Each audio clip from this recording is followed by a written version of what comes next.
Hola, ¿qué tal? Aquí te traigo la parte 2 de la técnica histórica del futbolista peruano o la técnica histórica en el fútbol peruano.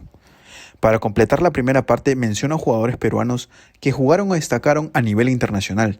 No mencionaré en todos los equipos que jugaron, sino solo alguno o algunos de ellos. Tenemos a Víctor Benítez, que si bien no le hago mención en el video anterior, es digno de hablar de él, ya que logró destacar a nivel internacional con Boca Juniors y el Milan de Italia, siendo campeón de la Copa de Europa. Un gran orgullo para nuestro pueblo.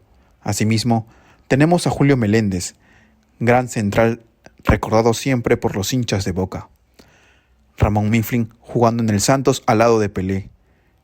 El mismo Gallardo jugando para el Milan. ¿Cómo no mencionar al Nene Cubillas, que tuvo un paso destacado por el Porto de Portugal? El mítico contrato de Hugo Sotil por el Barcelona. Cueto en Colombia dando cátedra de fútbol. Julio César Uribe al Cagliari de Italia, donde fue elegido el mejor extranjero en el primer semestre, que fue Jerónimo Barbadillo, jugando en la Liga Italiana en equipos como en el Avelino. Y tenemos mucho más, como JJ Muñante en Pumas, Percy Rojas y Franco Navarro en Independiente de Avellaneda. Y más jugadores, que para una próxima ocasión hasta video de cada uno podemos hacerle. Por último, quiero mencionar a Roberto Chali, quien era un jugador cerebral pícaro, armador ofensivo, de gran habilidad técnica, excelente precisión al efectuar pases en profundidad y un temperamento inestable. Pero qué picardía tenías, Roberto. Lo demostraste cuando jugamos en la Bombonera para dejar sin Mundial a Argentina. Una actitud, autoestima y ego impresionante, cosa que nos falta hoy en día. Para comenzar con esta segunda parte, ya metiéndonos a partir del año 1986 hasta su actualidad, de cómo los jugadores peruanos se desempeñaron con el buen pie y técnica que siguen para mí teniendo hasta ahora. Claramente en esta época no tuvimos ningún triunfo, pero sí actuaciones destacadas, y de eso es lo que hablaremos en esta parte. Para las eliminatorias de 1990, Perú tuvo un pésimo desempeño, pese a que tenía jugadores de buena calidad y que contaban con una técnica destacada. Teníamos a Julio César Uribe ya por los 30 años. Este aún se desempeñaba en el fútbol internacional en México y la calidad no la había perdido. Teníamos a Franco Navarro, delantero de una jerarquía extraordinaria jugando en Suiza, y nuevas apariciones como las de Juan Reynoso, defensa muy elegante para jugar al fútbol, Percy Olivares, Chemo del Solar, Rey Muñoz eran parte de esta nueva sangre. Pero sin embargo, el fútbol con técnica y tomando protagonismo que habíamos desempeñado en la última eliminatoria no se dio. En el grupo que nos tocó para esta fase eliminatoria no ganamos ningún partido, perdiendo con Bolivia, Uruguay, todos los partidos. Pero esta generación que entraba a los 90 se vio afectada por lo siguiente que pasó. Y es que, tras jugarse el partido entre Alianza Lima y Deportivo Pucallpa la tarde del 8 de diciembre de 1987, el equipo blanquiazul debía retornar a la capital y alrededor de las 8 de la noche, el avión Fokker 27 perdió comunicación con la torre de control del aeropuerto Jorge Chávez cuando estaba a poco de aterrizar. Si bien se manejan diversas hipótesis sobre las causas del accidente, entre ellas posibles fallas del motor u otros motivos un tanto más polémicos que implicaban manejos ilícitos en aquel avión del Estado, la certeza es que nunca más se volvió a ver a las 43 personas a bordo de la nave. La mañana siguiente, la Marina de Guerra oficializó que el avión había caído en el mar de Ventanilla y el único sobreviviente, aferrado a un asiento flotante, era el piloto del avión. Todo el equipo de Alianza Lima, entre ellos la joven promesa Luis Potrillo Escobar, José Caico González y Carlos Pacho Bustamante, sumó 16 jugadores fallecidos, además de 5 miembros del cuerpo técnico, incluido el entrenador mítico Marcos Calderón, 4 dirigentes, 8 barristas, 3 árbitros y 7 tripulantes. La noticia conmocionó al pueblo blanquiazul y el fútbol peruano vivió una de sus más grandes tragedias. Decenas de personas, quizá con alguna esperanza, llevaban flores al mar de Ventanilla durante las mañanas siguientes. Tras la tragedia, 7 jugadores que no viajaron a Pucallpa, entre ellos el entrenador nacional, quien es ahora Juan Reynoso, fueron reforzados con 4 jugadores cedidos por Colo-Colo, club chileno que se solidarizó con Alianza Lima y, desde entonces, dejaron sellada una hermandad perenne y reconocida por ambos hasta hoy. Por su parte, el mismo Teófilo Cubillas, para muchos el mejor jugador de la historia del fútbol peruano, retornó de su reciente retiro profesional para volver a vestirse de corto y apoyar a su club. Si bien hablamos de la década de los 90, iniciaron muy mal para Perú, ya muchos jugadores se retiraron de los que habían destacado en la anterior década Pero una nueva camada salía a flote, jugadores como el Chorri Palacios, Flavio Maestri, Norberto Solano, Jorge Soto y también hasta el mismo Claudio Pizarro, quien aparecía muy joven por finales de esa década. El único jugador que quedaba de la época dorada del fútbol peruano, Julio César Uribe, ya no era tomado en cuenta para la selección. Estaba al borde de retiro, que sería en el año 1994. Y también el gran Franco Navarro ya no era convocado. Para las eliminatorias de este año, Perú solo hizo un punto en el grupo que le tocó, empatando con Paraguay de local y quedando último en Sudamérica por sumatoria de puntaje. Hasta Venezuela hizo más puntos que nosotros. No olvidar que la selección chilena estaba suspendida por la FIFA debido al incidente de su arquero Roberto Rojas. Para esta década, Perú carecía de logros, la calidad técnica de los jugadores aún estaba, pero mentalmente ya estábamos muy afectados debido a los resultados dados, y esto sería el talón de Aquiles del futbolista peruano hasta el día de hoy. Sí, la mentalidad. Las épocas en que éramos considerados de las mejores selecciones de América, después de Brasil y Argentina principalmente, resaltando por nuestro juego, se había acabado. Y si bien a nivel selección y clubes no conseguimos ser campeones para esta década, hubo un equipo que fue protagonista en esta década y fue Sporting Cristal, siendo finalista de la Copa Libertadores en 1997, y es que los jugadores mencionados como nuevas apariciones, en su mayoría, eran de este equipo. Y es que Sporting Cristal para los años 1993 y 1995 ya había hecho buenas campañas. Tenía jugadores como Jorge Soto, Maestri, El Chorri, Solano, Coyote Rivera. Eran parte de estos equipos. Estos nombres más adelante formarían parte del plantel que estuvo cerca de clasificar a Francia en 1998. Quiero mencionar primero un partido de la selección peruana en 1995, un amistoso frente a Chile, dando una exhibición de buen fútbol, paredes, toques al ras de piso, que se mostraron en ese partido. Ganamos 6-0, pero esto solo quedaría ahí. En el año 1996, Cristal participa de la Copa Libertadores, pasa a octavos y haría una eliminatoria emocionante contra River de Argentina, quien sería el campeón de ese año. Sporting Cristal en la ida muestra un juego vistoso, que ya estaba practicando desde antes. En verdad, le pegamos un baile. Digno homenaje a nuestro fútbol de antes. Asociaciones, paredes no faltaron. Cristal arrollaría a River en todo el partido, pero les faltó mucha efectividad para concretar el gol. River descuenta con Crespo, quedando el partido 2-1 en la ida, quedando un sabor amargo por el buen fútbol que mostró Cristal. En la vuelta, el equipo peruano se vio reducido por el vendaval que fue River en los primeros minutos. Cristal no se rebeló y terminó descontando, pero no alcanzaría. Perdió el partido por 5-2. Cuenta Hernán Crespo que en los camerinos, en el partido de ida, escucha de sus compañeros que si salen vivos de Lima, ya que veía que Cristal los estaba bailando y le podían ganar por un marcador muy amplio, ellos podrían ser campeones de la Libertadores de ese año, y así fue. Les voy a dejar las siguientes declaraciones de Hernán Crespo, que hablaba de ese partido. La habían pasado mal allá. Vos hiciste gol del Muy grande, Ramón. Allá estábamos, perdíamos 2-0, un baile bárbaro, y yo estaba en el banco y me metió Ramón. Sí. Hice el 2-1. Y me acuerdo allá en el vestuario, terminó 2-1 allá, y me sentaba yo en el fondo, y estaba Enzo y vino el Gaby Cedrés. Entró el Gaby Cedrés al coche y se abrazaba con eso, y nos habíamos perdido 2-1, un baile, nos pegó el pobre. Sí, ese Sporting Cristal era la selección peruana. Claro. Sí, señor. O sea, era difícil. Juninho, claro, Maestro, estaba el Chorri Palacio. Sí, porque claro, Juninho, yo creo que ese Sporting Solano, Cristal había llegado a la final o a la semifinal de Copa Libertadores. Y era complicadísimo. De hecho, después fuimos con la selección, nos pegaron un baile, terminamos 0-0, con que la atajó Burgos todo. A los pocos tiempos. Y era el Sporting Cristal, era bueno. Claro. Y me acuerdo que bueno, en el vestuario entró el Gaby Cedrés, se abrazaba con eso. Digo, ¿qué se abrazan? Perdimos 2-1. Y dice, muchachos, ganamos la Copa acá. Acá la ganamos la Copa. Si zafamos de esta noche. Qué lejos que estamos de la Champions, qué lejos que estamos de la Europa League. Estamos para atrás, muchachos. Yo quisiera Pablo, los Corinthians, el Sporting Cristal, quisiera el Nacional de Montevideo, Peñarol. Equipos que te den el prestigio que tuvimos nosotros. Este equipo peruano Sporting Cristal en 1997 llega a la final de la Copa Libertadores, liderado por Norberto Solano, Jorge Soto, Julinho, nacionalizado peruano, el Coyote Rivera y más. Tenía como técnico a Marcarián, desplegando un buen fútbol, tocando y teniendo destellos de juego vistoso, y es que era fruto de lo que habían cosechado los años anteriores.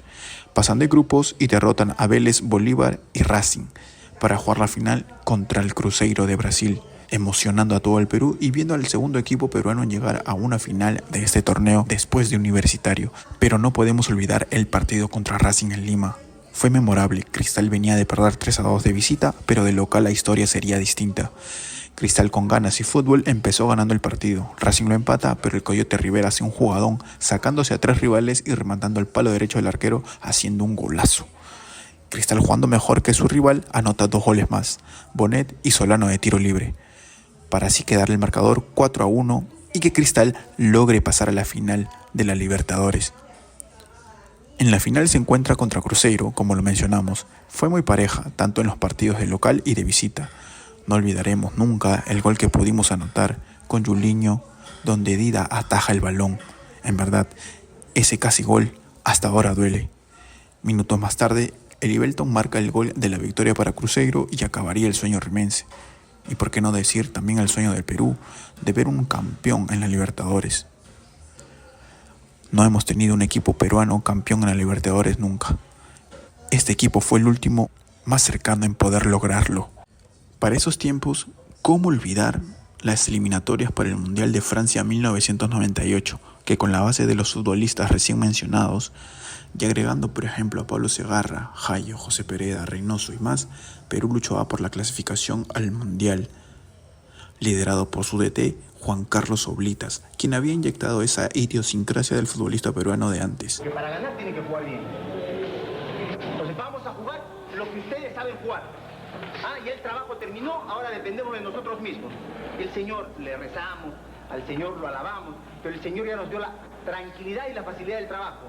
Lo demás ya depende de nosotros somos libres ahora para el resultado. Estamos... Quien iba regularmente a los mundiales.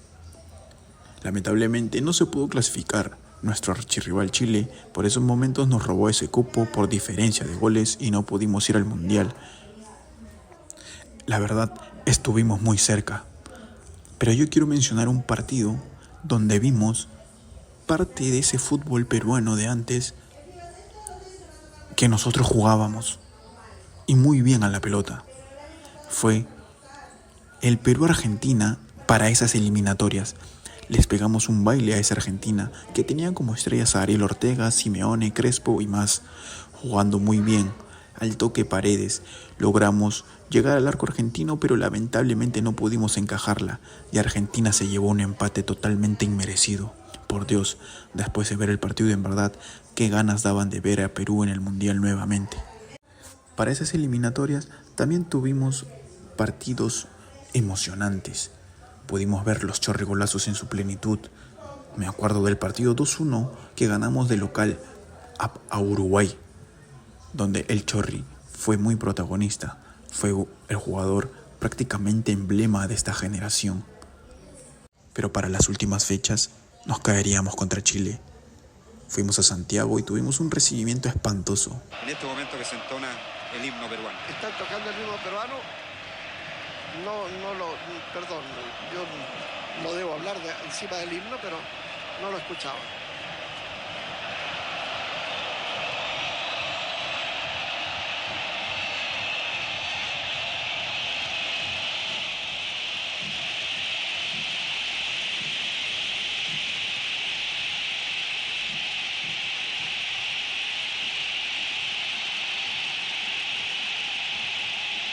Me parece que estas son las cosas que no tienen sentido en el fútbol.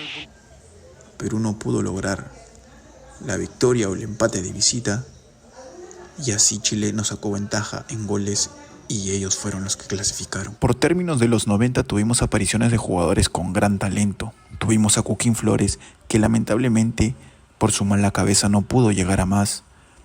Sandro Bailón, que tristemente fallece a inicios de los 2000.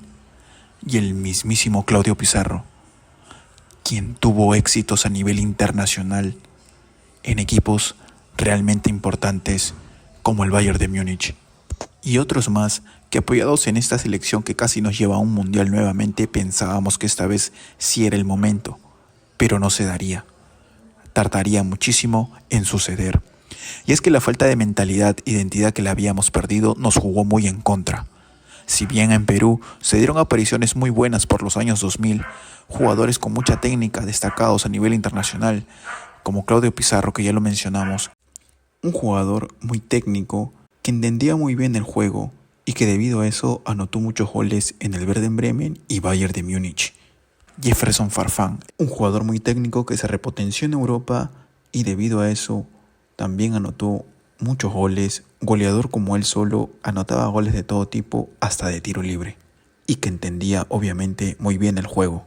El mismo Norberto Solano, con una pegada formidable, apodado el Maestrito por el mismísimo Maradona. Paolo Guerrero, con una técnica para bajar el balón con el pecho como nadie, teniendo un juego muy asociativo con sus compañeros y siendo el referente de la última selección que clasificó a Rusia 2018.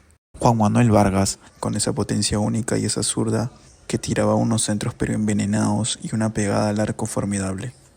Andrés Mendoza, quienes militaban en equipos muy importantes como el Bayern de Múnich, Newcastle, Fiorentina, PSV o Schalke 04, hasta el Brujas de Bélgica. En todos esos años jamás competimos a nivel internacional. Al menos a nivel de selecciones, teníamos jugadores de muy buen pie pudiendo revivir lo que nuestros antecesores hacían. En las eliminatorias del 2002, 2006, 2010 y 2014 tuvimos un bajo rendimiento y no lograríamos clasificar en los mundiales de esos años. Conflictos internos, ampais, caso con los incas, unidos a los temas mencionados, nos afectaban, nos limitaban a poder hacer pelea en la lucha por ir a los mundiales. Lo mejor que conseguimos para esa época fue el tercer lugar en la Copa América 2011, realizada en Argentina, pero no lo conseguimos con el fútbol que nosotros solíamos practicar y el que más se nos acomodaba. Recuerdo muy pocos partidos buenos de esa época. Podría mencionar el partido Perú-Paraguay para Corea-Japón 2002 con la famosa celebración del Chorri con el Te amo Perú. El partido que ganó Perú-Uruguay de visita 3-1 en la era Autori. ¿Qué equipazo teníamos? Pero no lo aprovechamos. Técnica demostrada pura del Norberto Solano para ese gol de tiro libre. El partido contra Argentina acá en Lima, en la época de Marcarián. Empatamos 1-1, pero fueron muy pocos momentos de ese fútbol que vivíamos con tanta emoción. Claramente, la época de Chemo fue la peor de todas. Y sí, la de Chemo fue muy mala, pero nos dejó a jugadores como Zambrano, que es, hasta la actualidad, el mejor central del Perú, junto a Alberto Rodríguez en los últimos años. Y por favor, no digan que por Andrés Mendoza no clasificamos al Mundial 2006, porque no fue así. El gol que falla no nos clasificaba directamente, solo nos dejaba con una bala más, pero la eliminatoria había sido muy irregular. Sin mencionar que Autori tuvo una camada de jugadores muy buenos, quienes fueron mencionados últimamente, pero esta no supo ser aprovechada, ni por Chemo, ni por Marcarián, a quien hay que darle mérito en que convocaría y haría jugar a jugadores como Yotun, Advíncula, Cueva, Renato Tapia, André Carrillo, tanto en amistosos, microciclos, eliminatorias o Copa América, quienes más adelante tendrían un gran protagonismo. Y es que no me quiero olvidar de los Jotitas entrenados por JJ Oré, que clasificaron al Mundial Sub-17 en el 2007, haciendo un muy buen sudamericano previo, teniendo como figura a Raymond Manco. Jugador muy talentoso que nos dejó muy buenas jugadas en sus participaciones en el fútbol peruano y en Copa Libertadores, gozaba de buena técnica y gran pegada al balón. En el Mundial clasificaron a cuartos de final y ahí quedó, no pudiendo consolidarse tampoco Raymond Manco en la selección de mayores, por los problemas que ya sabemos. La falta de cabeza de este jugador afectó mucho en su rendimiento, desperdiciando así un gran talento que nos habría aportado muchísimo. Quiero darle una mención a Cienciano, de Freddy Ternero, que sale campeón en el 2003 en la Copa Sudamericana y posterior en la Recopa Sudamericana ganando a River y a Boca respectivamente. Este equipo no destacó por su juego vistoso, sin embargo sí tenía jugadores de un muy buen pie, como Pablo Maldonado, Julio García, Carlos Lobatón. También estaba el mismísimo Carti, entre más. Pero hay que decirlo y sentirnos orgullosos de este gran equipo peruano, que es el único campeón a nivel internacional que tenemos. Ni Alianza Lima, ni la U, ni Cristal han logrado tal hazaña, y que un equipo de provincia como Cienciano lo haya hecho tiene mucho mérito.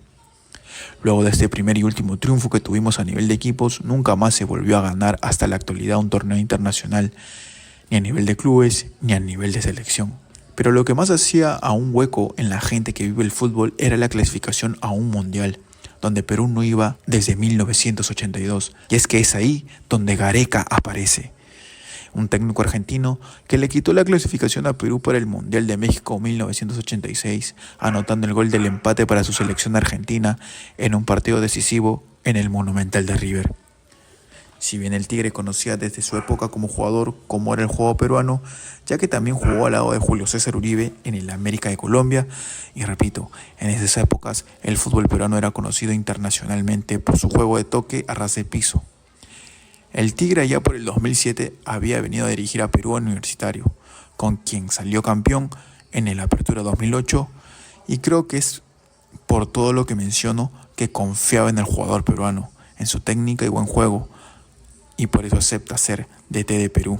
En la última época destacaba Cueva con su juego a ras de piso, paredes y quitándose a rivales de encima con ese pique corto. Teníamos a Carrillo con mucha velocidad y potencia, con mucho skill para quitarse a jugadores y terminar las jugadas de la mejor manera. Yoshimar Yotun, quien te daba una salida limpia del balón y que te daba unos pases precisos asociándose también con sus compañeros. A opinión personal, vi desde un inicio lo que nos quería devolver, y era ese buen toque, buen juego, pero agregándole sacrificio, ya que hoy en día el fútbol es realmente muy físico. Si bien los resultados no se le daban, Ricardo Gareca logró clasificar a Perú a Rusia 2018 después de 36 años, devolviéndole esa idiosincrasia, esa naturalidad al jugar al futbolista peruano, donde jugadores como Cristian Cueva, Yoshimar Yotun, André Carrillo y los estandartes como Jefferson Farfán y Paolo Guerrero practicaban. El buen toque, el tiki-taka había vuelto. Y es que demostramos este buen juego en partidos como Perú versus Uruguay de local, donde fuimos superiores y desplegamos un juego pistero de asociaciones. Perdón que lo repita, pero es así. Vimos un Perú que juega muy bien, que defendió muy bien, pero que atacó con un ritmo y con un Paolo Guerrero que es insoportable. Es insoportable porque todo lo que le tirás... Yo no sé si se acuerdan usted, profe, que tiene buena memoria. Futbolísticamente, Brasil, Chile, Perú. Como espectáculo, a la vista, Sí. La verdad. No, aparte Perú jugó todo el partido igual. Era su última chance de tratar de seguir prendido para ya sea para jugar el repechaje o estar peleando el cuarto lugar, que para mí es complicado, pero siempre por abajo, siempre intentando. En ningún momento se desesperaron. Otro partido que jugamos bien y seguro de nuestro juego es el que le hicimos a Argentina de local, empatando injustamente 2-2. El partido contra Paraguay, donde fuimos claramente superiores de visita y ganando 4-1 jugando muy bien. Con esto nos dábamos cuenta que el fútbol de antes ya no solo estaba en nuestra memoria, sino que lo estábamos volviendo a practicar y con rivales de jerarquía. Esto se había reflejado en el Mundial, teniendo buenos partidos pero con resultados adversos dados por la mala fortuna. Sí, digámoslo así, y si hablamos del partido contra Dinamarca, donde Cueva falla un penal, y Schmeichel fue la figura casi los 90 minutos del partido. Pero atacó con ese juego vistoso de toque, pero no logró concretar el gol. No olvidar el partido contra Francia, donde nos ganan 1-0, pero lo hacemos frente con nuestro juego. Y sí, podríamos haberlo empatado. Posteriormente ganamos a Australia y lograríamos gritar un gol de Perú en los mundiales, pero esto no alcanzaría para pasar de ronda. Aún así, celebrábamos esta clasificación como ninguna, y es que 36 años en verdad es mucho tiempo. En adición, también después en la Copa América 2019 llegamos a una final después de 44 años. Lamentablemente la perdimos contra Brasil, quien era el favorito y estaba de anfitrión. Pero lo que iba era eso. Por ejemplo, en el partido semifinal contra Chile jugamos muy bien. El Tigre nos devolvió nuestro juego, ese juego pistero, quimboso de barrio, llevado a lo profesional y combinado con lo físico que hoy es el fútbol. Si bien no teníamos o tenemos jugadores que destaquen con grandes clubes, como los teníamos en la época del 2000-2010, en esos años pudimos competir a nivel internacional, y es por eso creo que esto no se debe perder. Y a pesar de que para Qatar 2022 no fuimos, perdimos contra Australia en repechaje, pero de igual manera competimos la eliminatoria y por eso obtuvimos ese quinto cupo. El Tigre Gareca retomó la confianza al futbolista peruano, que sí se puede jugar bien y competir. Partidos como contra Brasil en esa eliminatoria, a pesar de que perdimos de local, le plantamos cara. No podemos dejar de tomar como referencia contra Paraguay. Esa eliminatoria la cerramos ganando, siendo superiores a ellos, desplegando un buen fútbol, con un Gianluca Lapadula ya adaptado a nuestra idiosincrasia. Esos momentos no debemos olvidar y que se nos pase por así. Debe quedarse perenne y recordar estos partidos o actuaciones que menciono, que a mi parecer es donde se destacó más nuestro fútbol. Me debo estar olvidando de otros partidos, pero estos son los que recuerdo de una manera donde practicamos el fútbol que nos gusta a los peruanos. Mencionar también que con Gareca obtuvimos un tercer lugar en la Copa América 2015, un subcampeonato 2019 y otra vez llegar a una semifinal para 2021, siempre estando en competencia. Y de verdad, gracias, profe, por devolvernos esa confianza que tanto nos hacía falta. Sé que no hemos ganado nada aún, ni soluciona los problemas del fútbol peruano, pero sabemos que cuando estemos con la selección, los chicos darán todo de sí, a la manera de cómo los peruanos nos gusta el fútbol. Por último, toquemos el tema de la mentalidad del fútbol peruano brevemente. Se pueden identificar algunos factores que han afectado el rendimiento de la selección peruana de fútbol en competiciones internacionales. Esto se ha llevado a que muchos jóvenes talentosos no puedan acceder a la educación y formación deportiva necesaria para alcanzar un nivel de élite. Es totalmente verdad. Además, la falta de una liga competitiva y profesional en el país, sumando a la falta de inversión en infraestructura y tecnología deportiva, ha limitado el desarrollo del fútbol peruano. A su vez, la presencia de corrupción en algunos niveles de la administración del fútbol también ha sido un obstáculo para su progreso. Otro factor que puede influir en esta mentalidad de falta de competencia del futbolista peruano es la falta de confianza y de una mentalidad ganadora. Muchas veces la selección peruana de fútbol ha demostrado tener un buen juego colectivo y técnico, pero ha fallado en momentos clave debido a la falta de determinación y confianza para los partidos. Por último, también puede ser que exista una falta de cultura de trabajo y sacrificio en el fútbol peruano. El éxito en el fútbol requiere de mucho esfuerzo, disciplina y dedicación, y puede ser que en el Perú estos valores no se valoren tanto como en otras culturas futbolísticas. Nos falta muchísimo para evolucionar en nuestro fútbol, pero si queremos y hacemos una reestructuración, podríamos ser potencia, estoy seguro de eso. Parece una quimera, pero ojalá algún día se cumpla. Ahora ya no está el Tigre, pero tenemos que quedarnos con aquello que nos devolvió. Con Reynoso debemos seguir practicando eso, aunque no se vio en los últimos amistosos contra Marruecos y Alemania. Pero por favor, Reynoso, te pido que no nos quites eso. Tú nos conoces y el jugar al toque rápido, haciendo paredes, es lo que más nos conviene. Combina tus conocimientos tácticos y danos otra alegría de poder ver a Perú en un mundial. Y más que todo, sigamos practicando ese juego del toma y dame chocolate, tiki-taka, que tanto nos gusta y nos hizo destacar en algún momento. Esto ha sido todo por el video de hoy. No olvides suscribirte, darle like y compartir el video para poder así crecer en esta linda comunidad futbolera. Nos vemos en el próximo.